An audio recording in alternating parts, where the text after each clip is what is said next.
Hi friends, welcome to our YouTube channel. ఈ వీడియోలో మనం ప్రతి టెట్ డిఎస్సి అభ్యర్థి కూడా ఈ యొక్క మన ఛానల్ని కొత్త ఛానల్ని సబ్స్క్రైబ్ చేసుకోండి. ఇందులోనే రెగ్యులర్గా మీకు టెట్కు డిఎస్సికి సంబంధించి ఆన్లైన్ లైవ్ క్లాసెస్, అదేవిధంగా న్యూస్ అప్డేట్స్ అనేవి ఇందులో అందించడం జరుగుతుంది. ఓకేనా? లేట్ చేయకుండా టాపిక్లోకి వెళ్ళినట్లయితే కనుక ఇంట్రెస్ట్ ఉన్నవారు టెలిగ్రామ్ గ్రూప్లో కూడా జాయిన్ అవ్వండి. వీడియో డిస్క్రిప్షన్లో లింక్ అయితే ప్రొవైడ్ చేస్తాను. అయితే మనకి మార్నింగ్ నుంచి వాట్సాప్లో ఒక పీడిఎఫ్ అనేది హల్చల్ చేస్తూ ఉంది. ఏంటంటే జిల్లాల వారీగా ఖాళీల వివరాలు, అదేవిధంగా పోస్టుల సంఖ్య అన్నీ ఇవి అని ఒక రచ్చ అయితే చేస్తుంది. అది అన్అఫిషియల్. ఓకేనా? అది ఇంకా అఫీషియల్ వెబ్సైట్లో ఎక్కడ మనకి రిలీజ్ చేయలేదు. అది అయితే ఫేక్. ఓకేనా? చాలామంది ఈ యొక్క వాట్సాప్లో ఫార్వర్డ్ చేస్తున్నారు, అదైతే ఫేక్. అయితే మీకు ఇప్పుడు తాజాగా వచ్చిన సమాచారం మేరకు మనకి సెకండరీ గ్రేడ్ టీచర్స్ ఖాళీల వివరాలు అయితే సవరించిన తర్వాత జిల్లాల వారీగా కొన్ని ఖాళీ లిస్ట్ అయితే రావడం జరిగింది. ఇది మీకు అవగాహనకి మాత్రమే. ఓకేనా? శ్రీకాకుళం 479, విజయనగరం 358, విశాఖపట్నం 461, ఈస్ట్ గోదావరి 537, వెస్ట్ గోదావరి 418, కృష్ణా జిల్లా 278, గుంటూరు 512, ప్రకాశం 458, నెల్లూరు 237, చిత్తూరు 667, అనంతపురం 351, కడప 348, కర్నూలు 784. ముఖ్య గమనిక ఏంటంటే తెలిసిన సమాచారం మేరకు మీకు ఈ యొక్క సమాచారం అయితే తెలియజేశాను.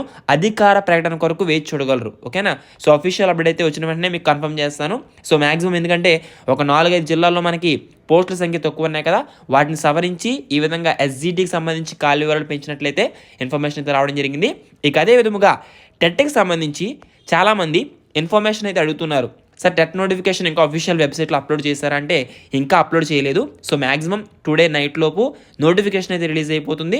ఇంకొక విషయం ఏమిటంటే కనుక పరీక్ష.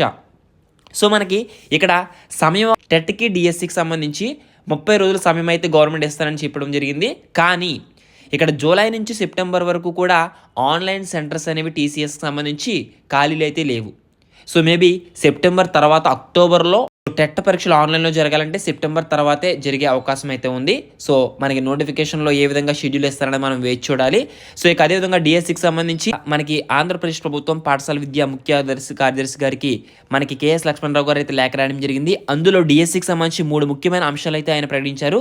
ఆంధ్రప్రదేశ్ ప్రభుత్వం ఉపాధ్యాయ పోస్టుల భర్తీకి సంబంధించి 16,347 పోస్టులకు సంబంధించి నోటిఫికేషన్ ఇవ్వాలని నిర్ణయించినందుకు పీడిఎఫ్ ఎమ్మెల్సీల తరపున ఆయన హర్షాన్ని అయితే ప్రకటించారు. ఈ నేపథ్యంలో ఈ ప్రక్రియ చెప్పిన విధంగా డిసెంబర్ నెల నాటికి పూర్తి చేయాలని కూడా కోరుతున్నారు. అయితే అందులో ముఖ్యంగా ఆ నోటిఫికేషన్లో కొన్ని అంశాలకు సంబంధించి ఏంటి అనేది చెక్ చేసినట్లయితే కనుక ప్రకటించిన పోస్టుల్లో ఎస్జిటి పోస్టుల్లో నెల్లూరు, ప్రకాశం జిల్లాల్లో పూర్తిగా తక్కువగా ఉన్నాయి. అందులో మనకి ఈ పోస్టుల సంఖ్య పెంచడానికి తగు చర్యలు తీసుకోవాలని కోరుచున్నారు. అదే విధముగా వయో పరిమితికి సంబంధించి డిఎస్సి అభ్యర్థులకి 44 సంవత్సరాల వయో పరిమితిగా నిర్ణయించారు. గత 5 ఏళ్లుగా నోటిఫికేషన్ లేకపోవడం వల్ల చాలామంది అవకాశాలు అయితే కోల్పోయారు. అందువల్ల వయో పరిమితి 47 సంవత్సరాలకు పెంచవలసిందిగా కోరుచున్నారు. అదేవిధంగా ముఖ్యమైన 3 అంశం ఏంటంటే కనుక గతంలో డిఎస్సికి సంబంధించి అప్రెంటిస్ విధానం, అప్రెంటిస్ విధానం కూడా రద్దు చేసి ఈ యొక్క నోటిఫికేషన్లో అప్రెంటిస్ విధానం రద్దు చేసి వయో పరిమితి పెంచి ఈ యొక్క పోస్టుల సంఖ్య 4 జిల్లాల్లో ఏవైతే ఉన్నాయో అవి కూడా పెంచి నోటిఫికేషన్ ఇవ్వాలని మనకి ప్రభుత్వాన్ని పాఠశాల విద్యా ముఖ్య కార్యదర్శి గారికి కేఎస్ లక్ష్మణరావు గారు అయితే లేఖ అయితే రాయడం జరిగింది. ఇవన్నీ అంశాలు కూడా దృష్టిలో ఉంచుకుని మనకి నోటిఫికేషన్ ఇచ్చే అవకాశం అయితే ఉంది.